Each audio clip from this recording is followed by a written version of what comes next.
Do you think you can sort through your problems without any help? Do you think that you can just push through your day and not address your problems? Hello and welcome everyone. I'm really happy you've joined me. If you're new here, I'm Sarah and I make videos that help you take the person you want to be, the one that you have of yourself in your mind, and make that a reality. As you watch this video, I want you to think about a problem that's on your mind, whether it's keeping you up at night or just kind of flitters in the back of your mind. Maybe you have one problem, maybe you have 10 problems, but I can guarantee you, you do not have 0 problems. I'm talking about all types of problems. I'm talking about work problems. I'm talking about relationship problems. I'm talking about, I can't sleep at night. Why can't I sleep at night? How can I get my boss to treat me better? How come I can't seem to manage my money better? Am I in the right career path? All the types of problems that come up. Big, small, whatever. So how do you handle your problems? Say something comes up during your day. A problem arises. It makes you really sad, mad, angry, grieving, whatever emotion that comes up from this problem. Do you just go throughout your day and push forward and kind of keep it in the background and suppress it? Or do you go for a walk? Do you journal? Do you try to think through the problem yourself? Or do you talk to someone about it? In this video, I'm going to argue that talking about it to someone is one of the best routes that you can take. Now let's take an example so we can explore why talking to someone is actually a good idea. Let's say that you are a very busy person. You have a lot to do with work, you have a lot to do with your side activities that you do, and you spend a lot of time with family and friends. And you realize that you are getting stressed out by all the things that you are doing. So you examine all the activities in your life and you try to see what you can keep and what you can maybe disregard or not do. And you come to the conclusion that all the things on this list are valuable to you. You don't want to give any of them up.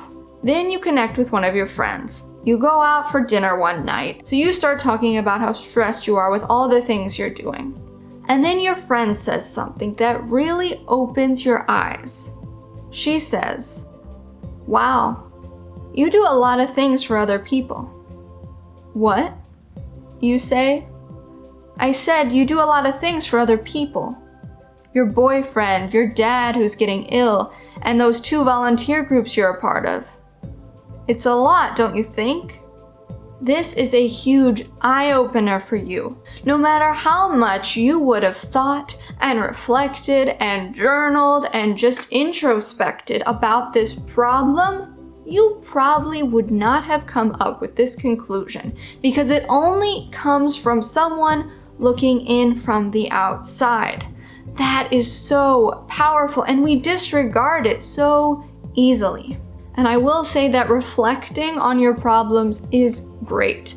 It can help you sort through things and it can help you be more objective when you journal or maybe if you just take a walk and think through your problems. But I still argue that you can still get something more valuable from talking to someone on the outside. Now there is something nuanced and key here because there are some people that do like to complain.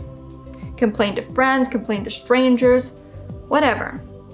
But there's a difference between complaining about something and talking through a problem and being very deliberate about solving that problem.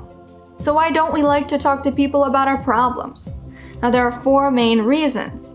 1, we don't like to ask for help and we don't want to burden others. 2, we don't always think that others can help us because we think our problem is unique to us and us alone. 3, we want people to think that our life is rosy. 4, we want to be self-sufficient. These are powerful internal dialogues. So I have 5 simple tips for you in terms of how you can overcome this. I do want to clear a couple things up. Firstly, I want to make clear that both men and women need to talk about their problems more. And heck, I might say that men need this advice even a little more than women. And maybe this is just my perception, but I think there is a culture more where women get together and talk and gossip and just connect with each other on their problems more than men. Secondly, you might say to me, Sarah, I have a ton of friends and I always talk to them. I'm not saying you don't have friends that you talk to, but what are you talking to your friends about? Are you talking to them about the latest show that you watched? Are you talking to them about next week's weather or the trip you're gonna take? Those are topics of discussion, but they are not talking and delving into problems. So how do we overcome this? First, we need to remind ourselves of something that we know inside of ourselves, but we aren't thinking about readily. It's that people always have problems. I know this, you know this, your sister's aunt twice removed knows this.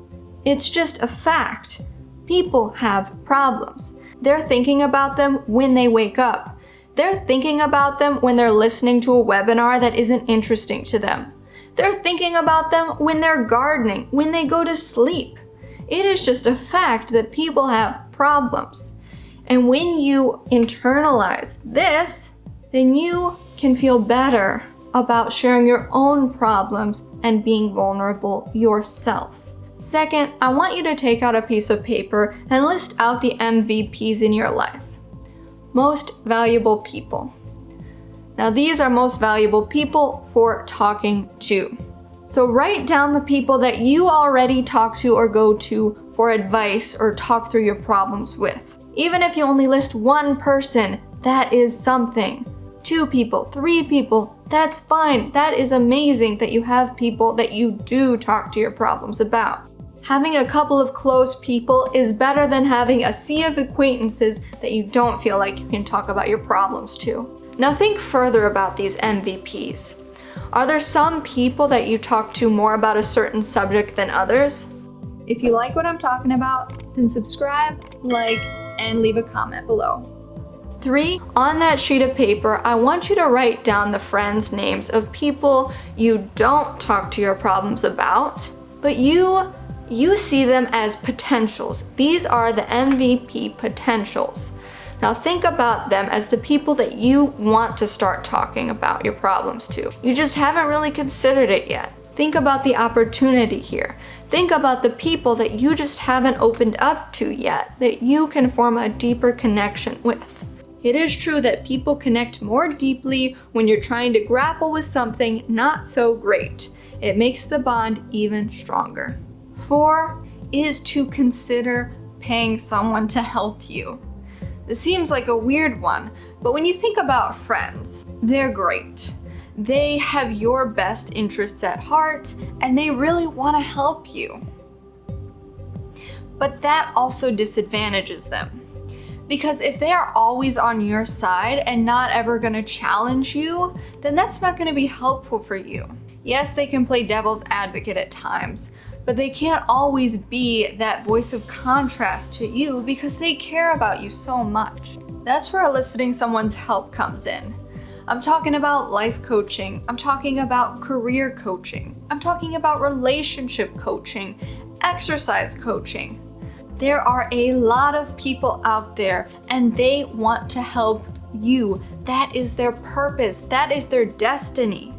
So if you don't ask someone for help, then in a way you're doing a disservice to both them and yourself because they're less fulfilled in helping you and you are less closer to fixing or improving your problem. So lastly, number 5, we need to visualize what happens in our head when a problem arises. Now you want to visualize you having an issue in your life, what happens when you have that issue, how you feel, and what your action step is. And that action step is you going to your MVPs. Now if we visualize it, we make it more real. If we think of ourselves having a problem in our day, and then acting on it, it means we're more likely to do that when something like that happens. So take 3 to 5 minutes and visualize this. And that is the final step here. Well, thank you all for watching. I really appreciate it. I hope that you take this message throughout your day, and the next time you have a problem or issue, you think about this and consider talking to someone about it. To learn more about becoming your ideal self, check out youridealself.tv, and if you want to dig a little deeper, then schedule a 30-minute one-on-one with me to learn more about the coaching process and to see how we can help you become your ideal self. I hope that your day is as meaningful as you want it to be.